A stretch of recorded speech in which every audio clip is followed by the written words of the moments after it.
Hello, everybody, and welcome. We are so excited to have you here with us today for episode 94 of Next Economy Live.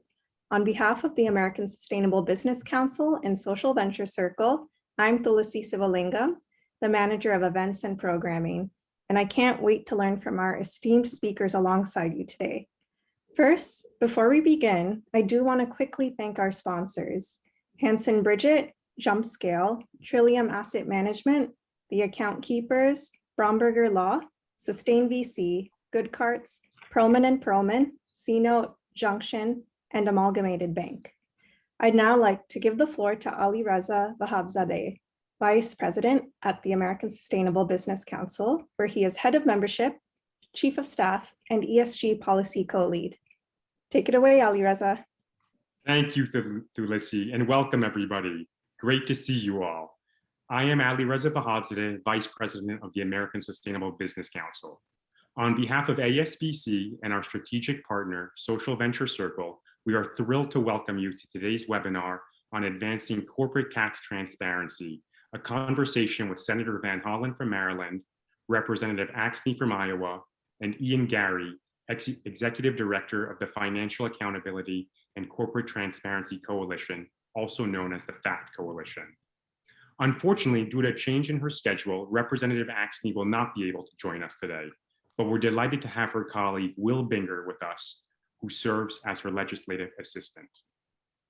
For those that are not familiar with the American Sustainable Business Council, or ASBC, ASBC is the leading business organization serving the public policy interests of responsible companies, their customers, and other stakeholders. Founded in 2009, ASBC membership represents over 250,000 businesses in a wide range of industries. ASBC advocates for policy change and informs business owners, policymakers, and the public about the need and opportunities for building a vibrant, broadly prosperous, and sustainable economy. ASBC has recently created a corporate transparency and ESG disclosure working group, and we encourage all who are interested to join. As we begin, we'd like to thank Senator Van Hollen and Representative Axne for introducing and championing the Disclosure of Tax Havens and Offshoring Act. President Biden's Made in America tax plan proposes a country-by-country minimum tax on foreign profits, which would eliminate incentives created by the 2017 tax law that encourage US companies to move jobs and investment overseas. The disclosure of tax havens and offshoring complements this key tax reform by directing the US Securities and Exchange Commission to mandate public disclosure of country-by-country financial reports by large corporations. I'm honored to have the privilege of introducing Senator Van Hollen. His bio is quite lengthy, but I will tell you that Senator Van Hollen believes that every child deserves the opportunity to pursue their dreams and benefit from a quality education, and that anyone willing to work hard should be able to find a good job. That's why his top priorities include creating more and better jobs, strengthening small businesses, and increasing educational and job training opportunities for individuals of all ages and in every community. In January 2015, he released a comprehensive plan to address the problem of growing inequality in America and provided a blueprint for building an economy that works for everyone, a goal that he continues to fight for in the US Senate every day.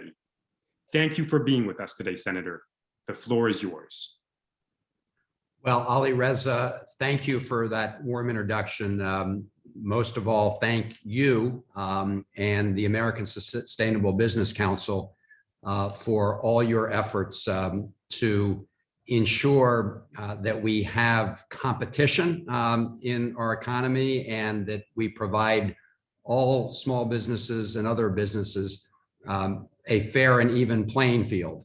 And I want to congratulate you on teaming up with the Social Venture Circle for hosting today's webinar, and always, pleased to count you as full partners in our effort to reform our tax system to make it more effective and more competitive, to ensure that we eliminate the loopholes you just referenced that create these perverse incentives for companies to move plant, equipment, and employees overseas.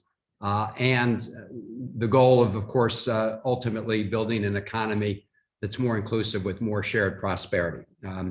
Thank you also for acknowledging, my House partner in this effort, Congresswoman Cindy Axne, and she's been a great leader, and it's been great to work with her on this legislation, which, as you said, is entitled the Disclosure of Tax Havens and Offshoring Act. And I also want to also give a salute to Ian Gary and the FACT Coalition. They've been very close partners with us in ensuring transparency as part of a more fair tax system.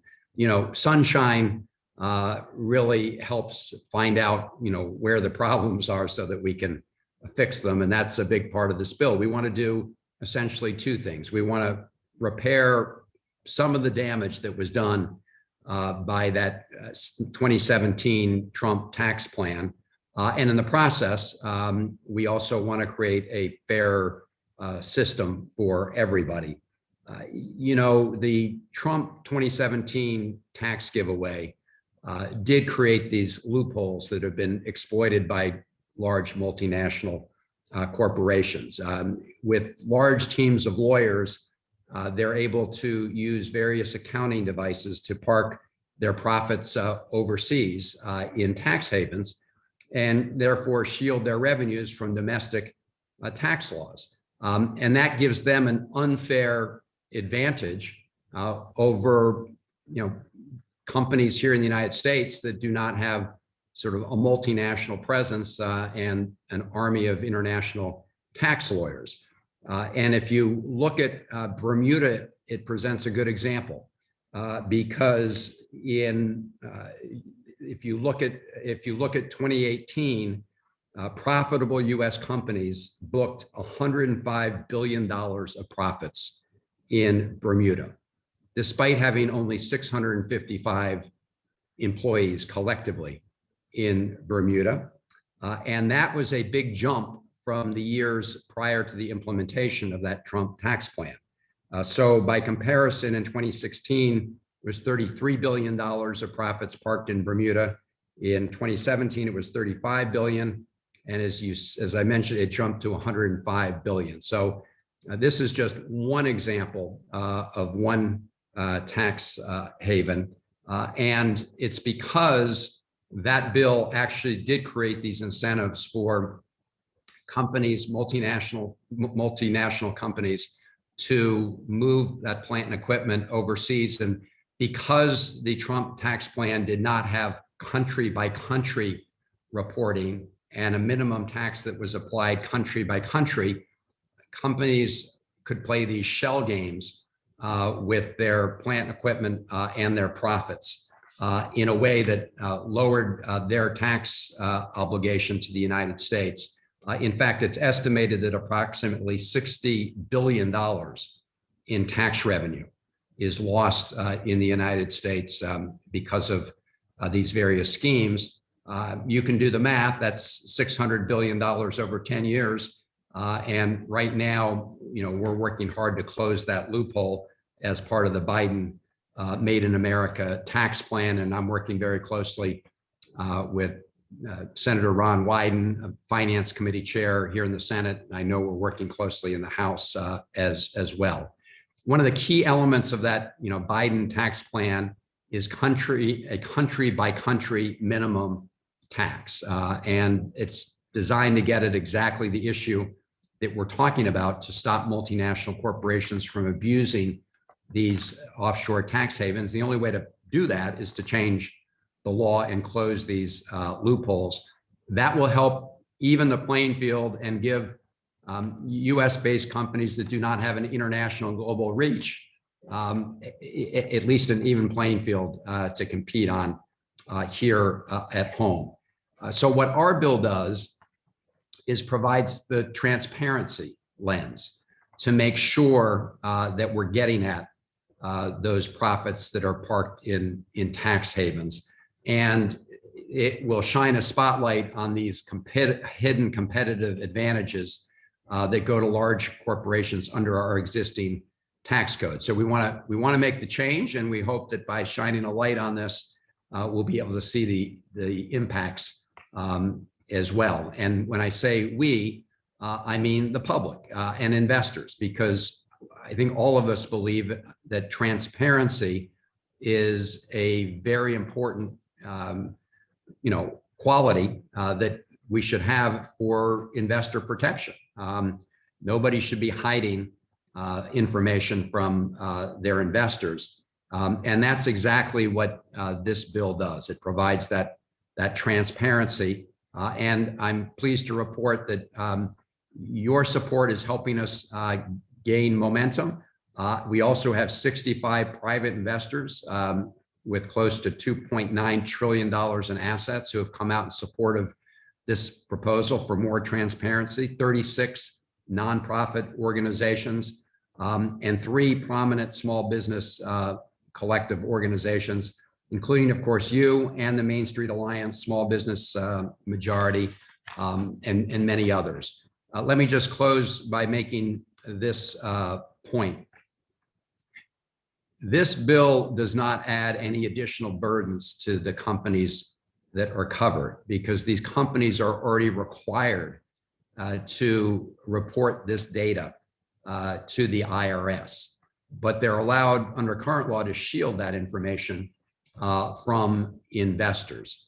Right now, the law requires corporations with annual revenues above $850 million to report this information. That's based on an international framework negotiated at the OECD.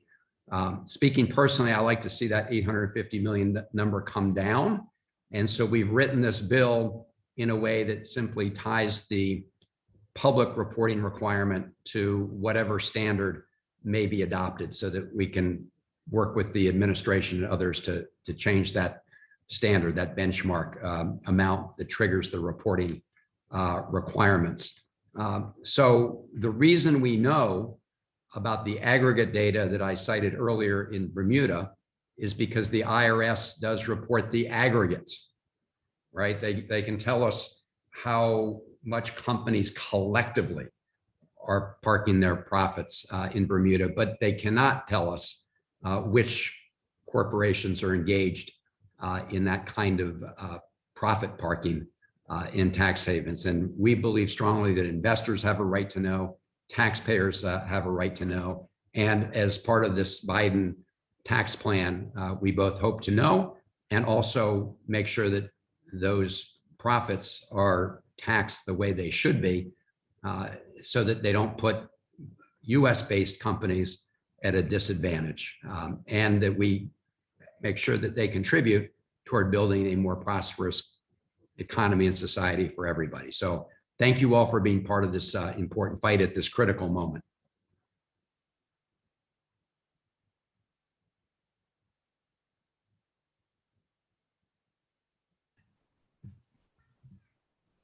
Thank you, Senator Van Hollen, for sharing your thoughts and insightful comments with us. Do you have time to take 1 or 2 questions, please? Sure, I have a couple questions I can do. Yeah. Thank you so much. As I was thinking about and preparing for this webinar, I would love to get your thoughts on why is country by country reporting important for investors to be able to access publicly? Well, I think that it's an important window into potential vulnerabilities that these companies may have, because a lot of these companies are operating in gray areas, and that a gray area means uncertainty, and uncertainty means greater risk. And so what this would do is make sure that we have full transparency into what everybody's doing.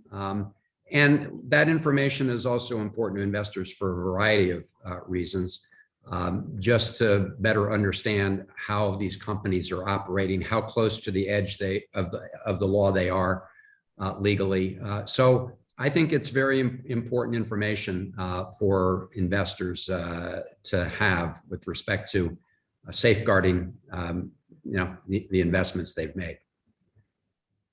Great, thank you.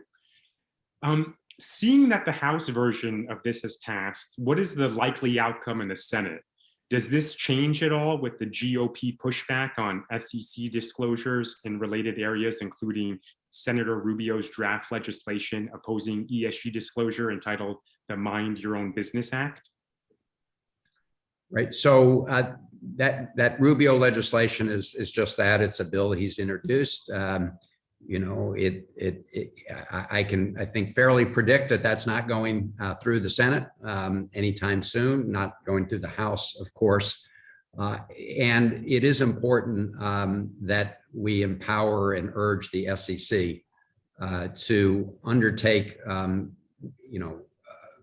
reviews and develop rules of the road that provide for greater transparency. We'd like to see that in a number of areas, including the area of climate risk.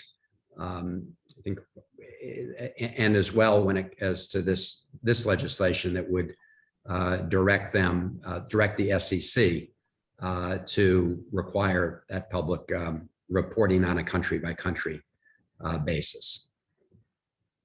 Great.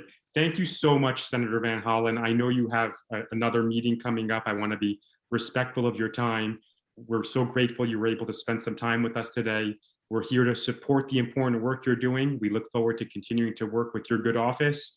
And if there's anything at all we can do, just please let us know how we can help. Thank you. Thank you. And thank you and the entire team. Thank you, Senator. Wonderful. With that, I would love to introduce Will Binger, Legislative Assistant to Representative Axne from Iowa. Will Binger is Congresswoman Axne's legislative assistant covering financial services, tax, and economic policy. He's been the lead staffer for her work on SEC disclosure efforts, including the Disclosure of Tax Havens and Offshoring Act, and has been with the Congresswoman since she started on the Financial Services Committee in 2019. Prior to coming to Capitol Hill, he worked as an options trader in New York for a small market-making firm. Thank you for being with us today, Will. Please go ahead. Absolutely, and thank you for having me. Congresswoman sends her apologies that schedule shifted and she wasn't able to make it herself, but wanted to at least be here to provide a little bit of an update from the House side. So we were able to introduce this in May, got the bill passed through the House middle of June.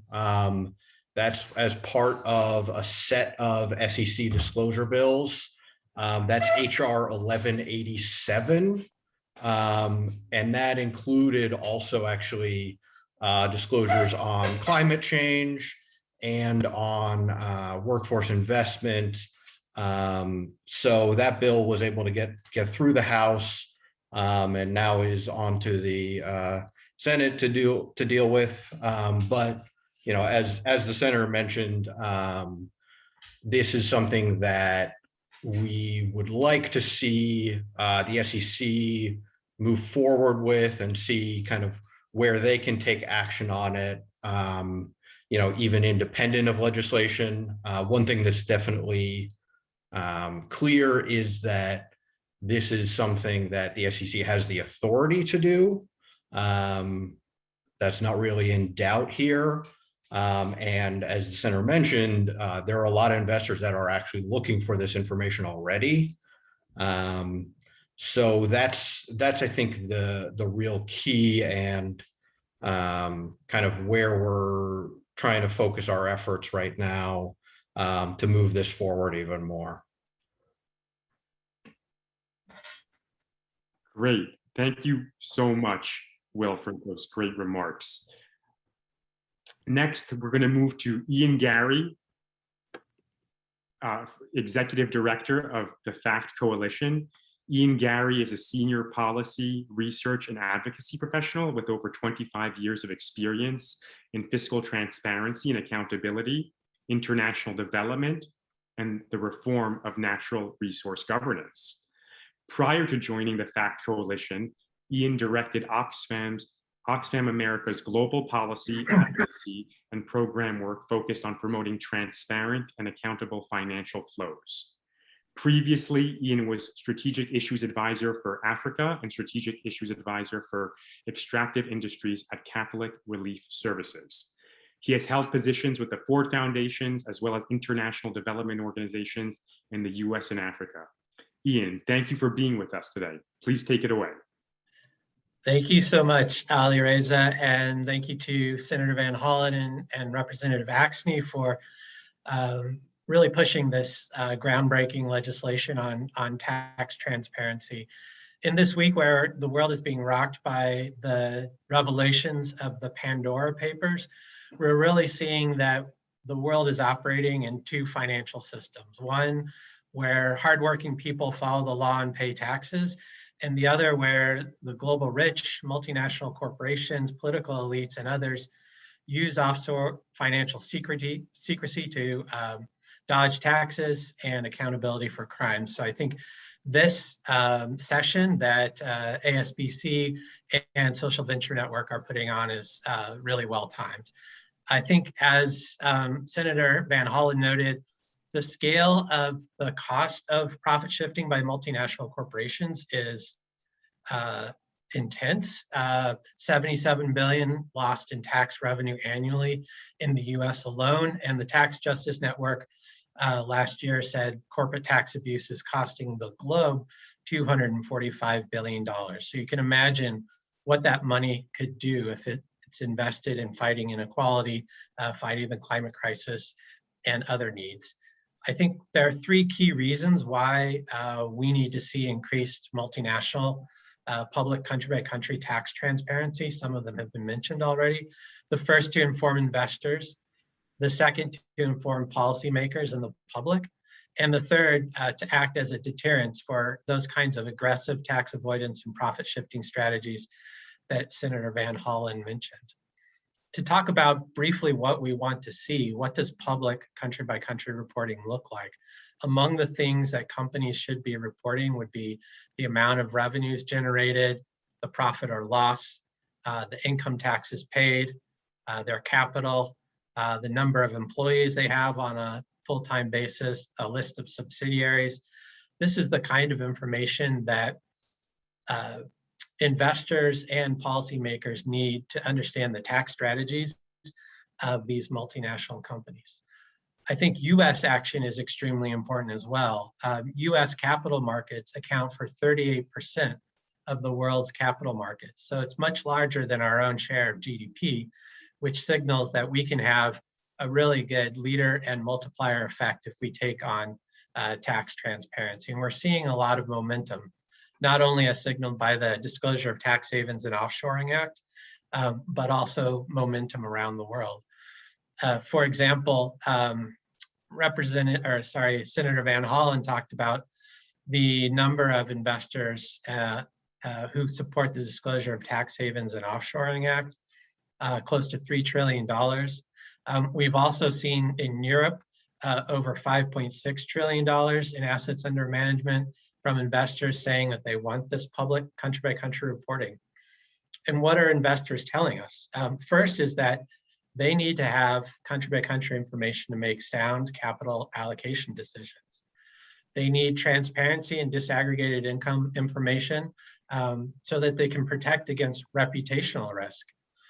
And they need to be able to navigate complex tax changes that are going on.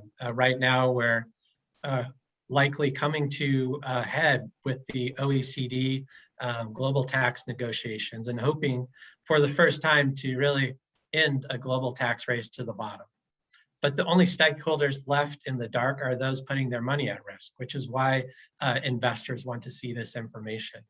And this is also in a context where the IRS is asking for, and many members of Congress are calling for, increased IRS funding. So we're likely to see more aggressive tax enforcement and probably more cases, such as the case of Coca-Cola, which recently faced a $3.3 billion tax assessment and possibly may be on the hook for $12 billion in additional taxes in a transfer pricing investigation. So these are the kinds of risks that investors face. In terms of the public policy realm, we're seeing a form of public country-by-country reporting has already reached an agreement in the European Union. We expect it to be formally voted on and finalized in the next month or so. This would be the first jurisdiction to put in place a form of public country-by-country reporting. And we can talk more about what that looks like and what it would cover, how it compares to the Disclosure of Tax Havens and Offshoring Act.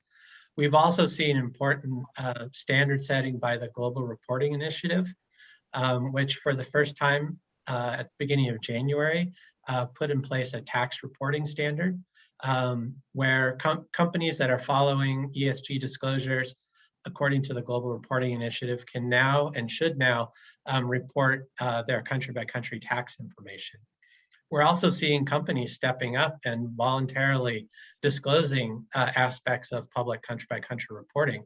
Huge companies like Unilever, BP, Vodafone, Anglo American, Shell, and others. And so this is hugely encouraging that companies are saying that we're eager to disclose this information. It helps us build trust with our different stakeholders. And just a month or two ago, Shell testified in the European Parliament after they started to do this disclosure that it really wasn't that hard. It didn't cost them very much. And it was really encouraging that it helped them in terms of their engagements with stakeholders. And so what we really need right now is a uniform global standard for public country-by-country reporting. I think the writing is on the wall that we will get more tax transparency in the next year or two. The question is whether the US can play a leadership role.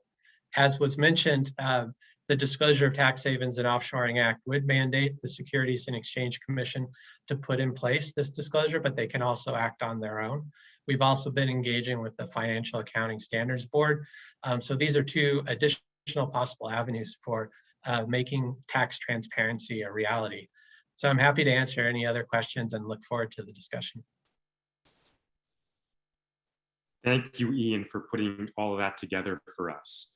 Before we go to the Q&A, I'd like to read a statement from Pirelli Tire North America, a business member of the American Sustainable Business Council.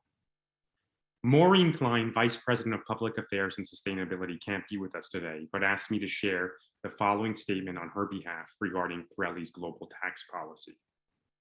As a European headquartered multinational, Pirelli Tire North America applauds moves to set a level playing field internationally as this legislation proposes to do so.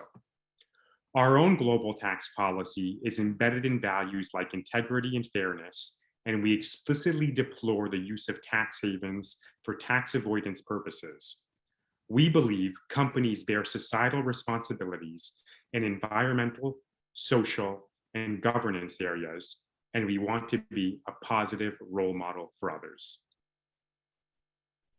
It's great to see companies speak up about such important issues, and we appreciate Maureen and Pirelli's leadership here. So with that, let's move to the Q&A portion of our programming. I see there's a couple questions in the chat. We'll start with those, and I'll read off the questions, and we can have multiple answers. Whoever wants to go first, just please go ahead, and if anyone wants to add on, please don't hesitate to do so. So James asks, what is the relationships between these offshore billions and more effective climate emergency mitigation?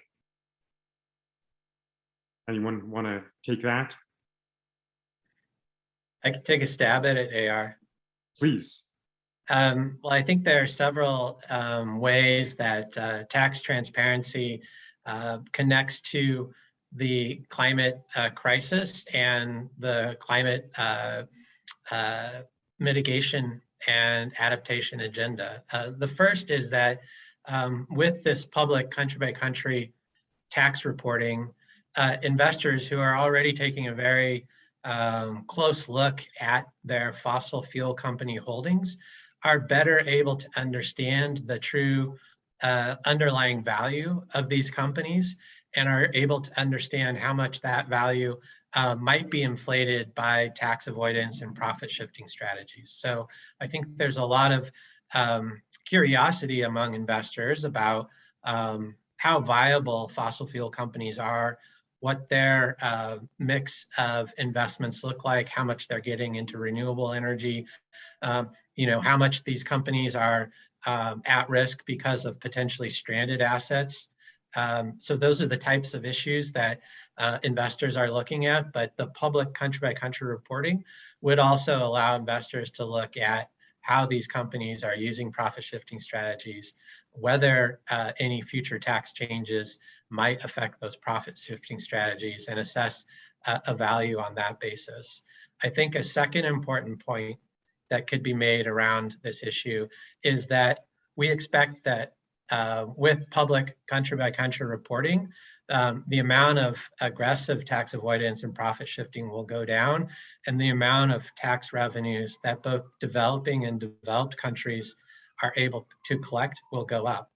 And given the scale of profit shifting and the cost to governments around the world, as I mentioned earlier, close to $300 billion, that would go a long way to addressing the climate financing gap, which has right now been estimated around $100 billion. So instead of looking at just foreign aid from G7 countries, we should also be looking at fixing the tax system so all countries, whether they're developed or developing, have the tax base to address these kinds of crises. Thank you, Ian. Does anyone want to add anything to that, or should we move on? Great, thanks. Another question from Abdul. With the current international tax rules, how might the OECD aid in implementing and enforcing the proposed legislation? Anyone want to take a stab? I can talk a little bit about that. So first of all, I'm Harry Stein. I'm economic policy advisor for Senator Van Hollen. So jumped on since Senator Van Hollen had to leave. And the OECD has played a very important role in setting the country by country reporting framework that we have now, which is not public, but which is where major corporations report to their home tax authorities their basic financial information on a country by country basis. And so under our legislation, we rely on existing international frameworks to conform those standards. And the OECD is a really important standard setting body for that, getting to the point that Pirelli Tires makes about having a level playing field around the world. And so organizations like the OECD, also like the Global Reporting Initiative that Ian mentioned earlier, are very important to setting those standards so that our legislation can work in a way that is similar to how other companies around the world are also reporting their profits and the same kind of rules that they're operating under. Thank you, Harry. Would anyone like to add to that? Okay. Some other questions that came in through email that I'd like to ask our panelists. How does this legislation compare to the country by country reporting requirements passed recently by the EU? And I know you referenced that a little bit in your comments, Ian. Sure, I could jump in and maybe Harry and Will might fill in, but I think, while we were excited to see the political agreement reached in the EU between the European Parliament, the European Council, and European Commission back in June, I think, we were disappointed by the fact that the agreement only includes disclosure of taxes and other information on a country by country basis for countries in the European Union and countries on the European Union's blacklist of tax havens. And if you followed the changes in that blacklist, you understand that that's very hotly contested and politically motivated blacklist in terms of which countries are included and which countries aren't. So that's one issue.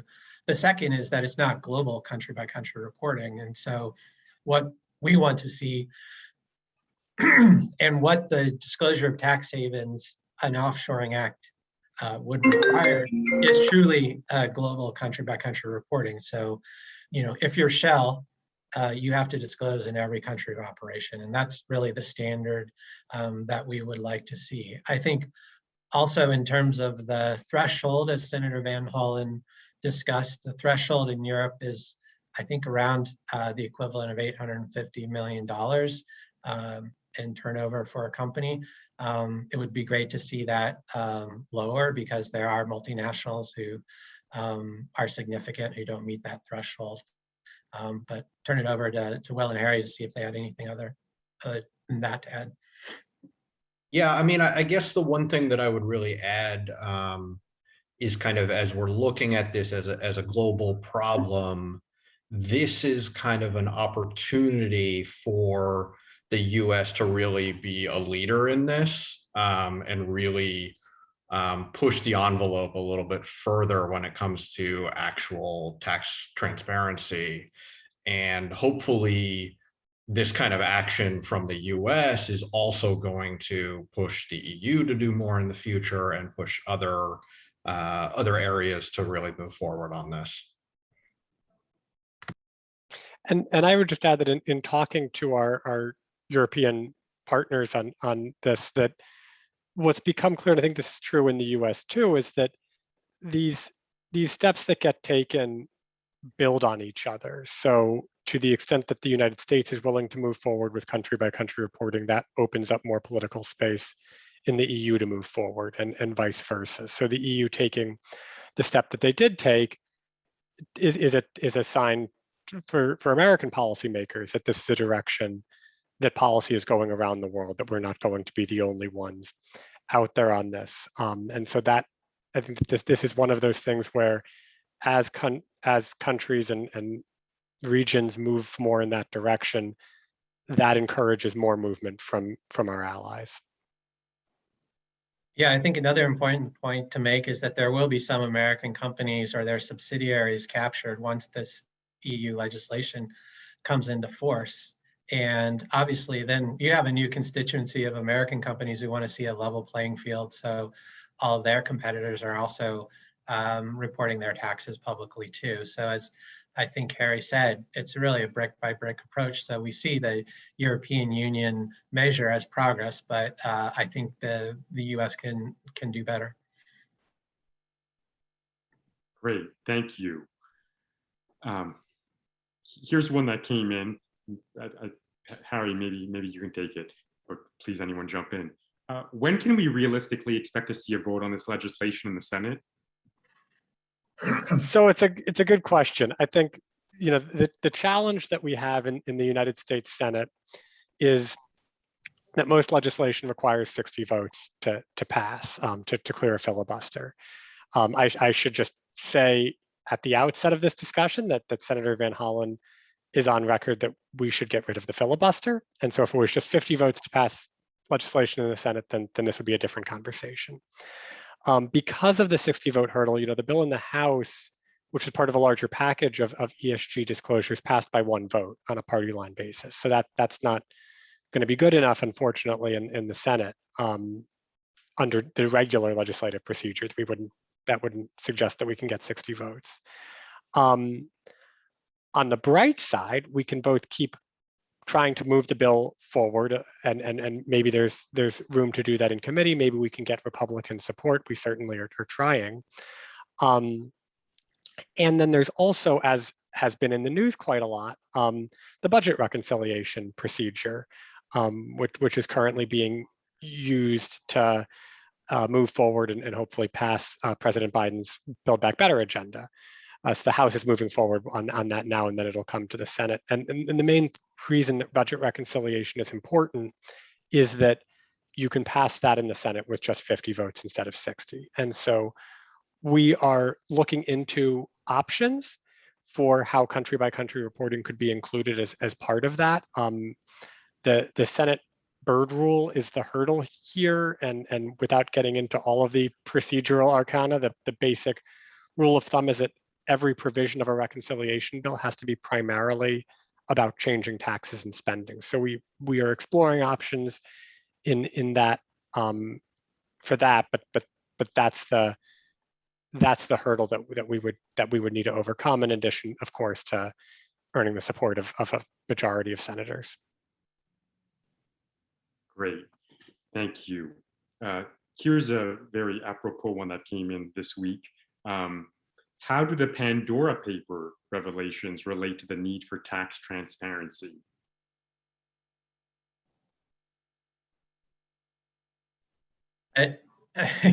It's we're all trying to absorb. It's such a flood of revelations that have happened this week, and I think one of the things that connects our discussion today to the Pandora papers is the fact that multinational companies basically contribute to the business model of tax havens, and tax havens operate as both low tax jurisdictions as well as secrecy jurisdictions. And what we've seen mostly from the Pandora papers this week is the secrecy element, and how wealthy individuals, politically exposed people, in some cases, current government leaders, are using the secrecy provided by tax havens, whether they're in South Dakota, Luxembourg, or part of the British spider web of tax havens, are using those secrecy jurisdictions. But part of the business model of these tax havens is also being able to attract multinational companies and the profit shifting that they're able to do because of their low tax status. And so I think we need a collective effort in terms of financial transparency, both related to how multinationals are taxed and the information about that taxation, as well as how wealthy individuals and others are able to use the structures such as trusts and other structures to hide their wealth and sometimes evade detection by their own country tax authorities. Great, thank you, Ian. Anyone want to add on that, or should we? Okay, great. Maybe this one for Will and Harry, and of course Ian, if you want to jump in. But why isn't this additional reporting not an unreasonable burden for companies to bear? So I can start, because this was something we discussed a lot in the House as we were moving through the process. The first thing is kind of the way the legislation is designed. It is only applying to companies that already have to report the same kind of information to the IRS. So they already have this exact set of information: income, their revenues, income, their employees, how much in taxes they're paying. This is all information that they already have and are already reporting. We're just requiring that for public companies, this has to get put out. The second thing that I would just say is, even if that weren't the case, this is very basic information about companies' operations in a certain country that's really not very hard to collect. If you're talking about how many employees do you have in a country, if a company doesn't know that, that's probably something they should figure out and get a handle on. And the last piece of that is, the current threshold for this is companies with more than 850 million in annual revenue. These are large companies that can absolutely, afford whatever compliance steps that they need in order to actually put this out. Thank you, Will. I think Will answered that. I have nothing to add to that. I was just thinking, going back to the question about the Pandora papers. It's such an important question. I think something that we're still digesting, the stories that have come out, and it sounds like more are going to. But to me, one of the lessons from that and the Panama Papers is that we don't know what we don't know. And so we have the aggregate data that the IRS publishes. That's where we know the total amount of profits of U.S. multinationals that are booked in Bermuda. But we don't know what that pattern looks like. We have some sense, we can guess, but until you see that, you really you don't know where all of the problems are in the system. And that goes for policymakers, it goes for investors, it also goes for other companies and competitors who may not realize that this large multinational that they're trying to compete against, that keeps undercutting them, is able to do that because of a shocking amount of offshore tax haven use that their competitors aren't doing. But we don't know until things like this come out. Thanks, Harry. I don't see any other questions, but I have actually one final question, if I may, that I'd like to ask, and maybe some others may come in. If not, we can adjourn after. But what has been the effect of existing tax transparency laws for specific sectors, such as a requirement on banks in Europe and the tax transparency laws in place for oil and mining companies in different jurisdictions? I can take a stab at that, AR. One of the things that we've seen is that there have been sector-specific tax disclosure laws in place for several years, and we're starting to see the impact of those laws. The European Union has put in place tax transparency, public tax transparency requirement for the banking sector, and I think that's about 5 years old. We've seen academic research that shows that the tax revenues are going up from that banking sector, which seems to indicate that some of the more aggressive tax avoidance strategies are being curbed by those companies. And what we are hoping to see is that if, for example, the Disclosure of Tax Havens and Offshoring Act comes into force, companies may have a couple of years to change their strategies and likely reduce the amount of tax avoidance that we see. So we have seen some real world examples with banking sector, public country by country reporting in the EU. And related to sector specific disclosures, we've also seen the US took leadership 11 years ago now on the Dodd-Frank Act with a piece of legislation led by Senator Cardin and the late Senator Lugar, bipartisan piece of legislation that requires tax and other payments to be disclosed from oil and mining companies to governments around the world. What happened there is exactly what we discussed earlier. The US took a leadership role, and then the EU, Canada, and Norway have all put in place equivalent laws, and those have been enforced for several years. The irony here is that because of litigation by the oil industry in the US went first and our law is still not in place. But what we've seen from the disclosures from the other laws is that it's easy to do. It doesn't cost a lot of money. Companies like Total and Shell have told the SEC that it doesn't cost them a lot, and that policymakers, local communities, and others have been able to use the information to actually follow the money. And so rather than going after, say, an oil company to build a clinic, they can talk to their own government and say, you've received this money, where is it? Let's put it to good use. Thank you, Ian. Great. Well, in closing, unless anyone has any other final comments they would like to make, but in closing, on behalf of ASVC and our strategic partner, SVC, we'd like to thank Senator Van Hollen, Harry Stein, Will Binger from Representative Axne's office, and Ian Gary from the FACT Coalition for sharing their valuable perspectives with us. And thank you all who took the time to join us on this webinar today. As mentioned earlier, ASVC has recently created a corporate transparency and ESG disclosure working group, and we encourage all who are interested to join. We're most grateful for your participation today and look forward to continuing to work with you to advocate for solutions and policies that support an equitable, sustainable, and stakeholder economy. Thanks again. Goodbye, everybody. Thank you. Thank you.